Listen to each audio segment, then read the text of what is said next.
এরপর হচ্ছে combo chart. এই কম্বো চার্টের জন্য যে ডেটাবেসটা তৈরি করা হয়েছে তার একদিকে রয়েছে ইনভেস্টেড আর একদিকে রয়েছে ইনকাম।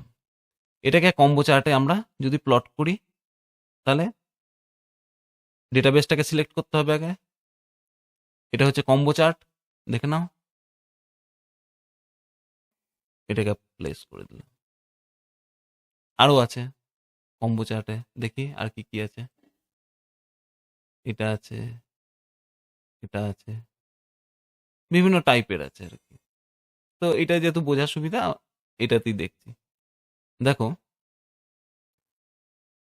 বারগুলো প্লটেড হয়েছে ইনভেস্টেড, আর অরেঞ্জ যে লাইনটা রয়েছে সেটা হচ্ছে ইনকামকে বোঝাচ্ছে।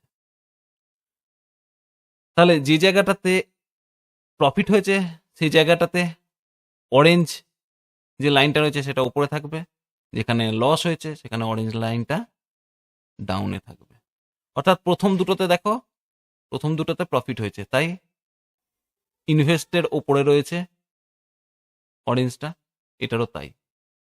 এবার 3 নম্বরটায় দেখো লস হয়েছে, লস হয়েছে মানে ডাউনে রয়েছে।